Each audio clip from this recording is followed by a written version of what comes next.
दोस्तों, TV queen कही जाने वाली प्रोड्यूसर एकता कपूर को अक्सर लोग कंट्रोवर्सी क्वीन भी कहते हैं। उनके साथ आए दिन कोई ना कोई विवाद जुड़ता ही रहता है। इस कड़ी के ताज़ा घटनाक्रम में एकता और उनकी मां शोभा कपूर के खिलाफ मुंबई में पोस्को एक्ट के तहत केस दर्ज हुआ है। यह case OTT platform alt Balaji पर 2018 में रिलीज हुई वेब सीरीज गंदी बात के सीजन 6 से जुड़ा है। मुंबई के एक शख्स ने बोरीवली स्थित MHB पुलिस स्टेशन में एकता और शोभा कपूर के खिलाफ FIR कराते हुए आरोप लगाया है कि एकता ने गंदी बात नाम की वेब सीरीज में नाबालिग लड़कियों के आपत्तिजनक सीन्स फिल्माए थे। बताते चलें कि इसी साल सितंबर में सुप्रीम कोर्ट ने बच्चों से जुड़े अश्लील कंटेंट को लेकर एक बड़ा फैसला सुनाया था, जिसमें कोर्ट ने कहा था कि बच्चों से जुड़ा अश्लील कंटेंट देखना, पब्लिश करना और डाउनलोड करना अपराध है। इसी के साथ एकता और शोभा कपूर पर ये आरोप भी है कि वेब सीरीज में सिगरेट के विज्ञापन का इस्तेमाल करते हुए महापुरुषों और संतों का अपमान भी किया गया है। वैसे 2020 में भी इसी सीरीज के एक सीजन में सेना के खिलाफ आपत्तिजनक कंटेंट दिखाने के मामले में एकता के खिलाफ केस दर्ज हुआ था। यहाँ एक बात तो माननी पड़ेगी कि बॉलीवुड के सुपरस्टार जितेंद्र की बेटी एकता कपूर एंटरटेनमेंट के नाम पर गंदगी परोसने में हमेशा से माहिर रही हैं। उनके टीवी शो में तो अक्सर बोल्ड सीन्स होते ही हैं। उनकी कुछ फिल्में इस मामले में सारी हदें पार कर गई हैं। क्या कूल हैं हम, लव, सेक्स और धोखा, रागिनी MMS और दी डर्टी पिक्चर जैसी एकता की कई फिल्में बोल्ड सीन्स और डबल मीनिंग डायलॉग से भरी पड़ी हैं। एकता ने फिल्मों में जहां हदें पार की थीं, वेब सीरीज बनाते हुए सारी हदें ही खत्म कर दी हैं। यहाँ गंदी बात नाम की जिस वेब सीरीज की बात चल रही है, उसके कुछ एपिसोड्स के नाम भी सुन लीजिए। ठरकी बुड्ढा, बाइसेक्सुअल सोनम चढ़ गई, हनीमून ऑन व्हील आदि। अब जरा सोचिए, इन नामों वाले एपिसोड्स में एकता ने क्या दिखाया होगा। खैर, अब जरा इस पर भी बात कर लें कि पोस्को एक्ट क्या है।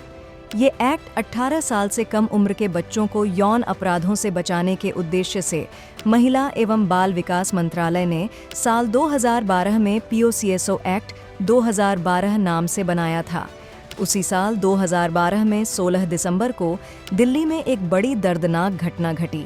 एक 23 वर्षीय पैरामेडिकल स्टूडेंट के साथ चलती बस में बड़ी बेरहमी के साथ गैंग रेप किया गया और जख्मी हालत में उसे सड़क किनारे फेंक दिया गया। लोगों की नज़र पड़ी तो उसे तुरंत अस्पताल ले जाया गया।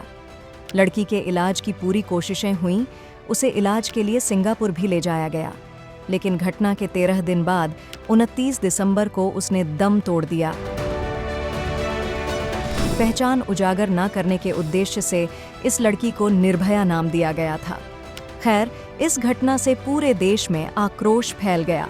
तब तत्कालीन कांग्रेस सरकार ने पब्लिक के प्रेशर को समझते हुए महिलाओं की सुरक्षा सुनिश्चित करने के उद्देश्य से सख्त कानून बनाने के लिए जस्टिस JS वर्मा की अध्यक्षता में एक पैनल का गठन किया।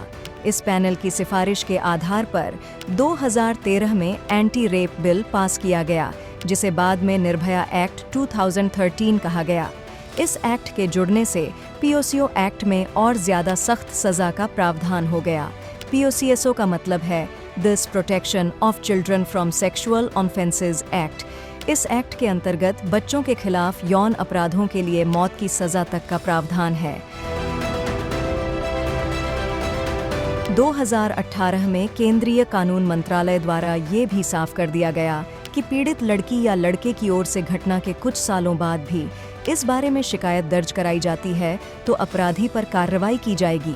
इस एक्ट में बच्चों के खिलाफ यौन अपराध को 3 कैटेगरी में रखा गया है, जैसे कि किसी पुरुष या महिला द्वारा नाबालिग लड़के या लड़की के प्राइवेट बॉडी पार्ट्स को छूना, किसी पुरुष या महिला द्वारा नाबालिग लड़के या लड़की को सेक्सुअल कंटेंट बनाने में इस्तेमाल करना।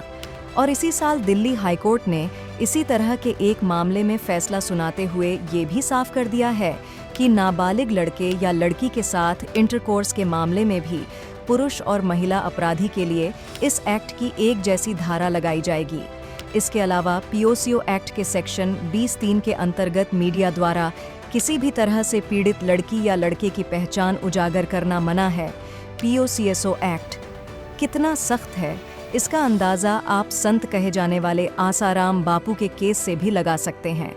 एक नाबालिग लड़की के बलात्कार के आरोप में पीओसीएसओ एक्ट के तहत सजा काट रहे 83 साल के आसाराम बापू को जमानत तो दूर, इलाज के लिए पैरोल भी बड़ी मुश्किल से मिल पाता है और वो इलाज के लिए पुलिस कस्टडी में ही अस्पताल में भर्ती होते हैं।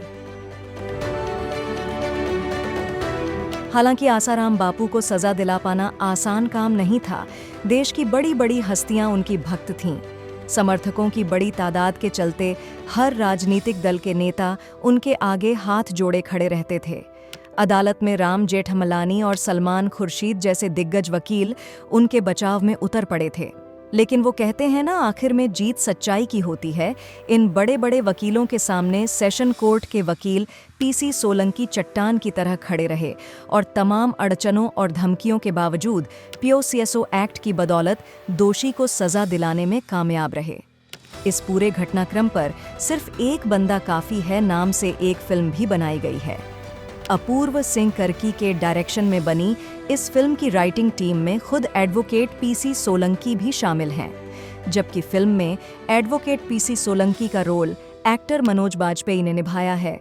ZEE5 पर दिखाई जा रही ये फिल्म काफी पसंद की जा रही है।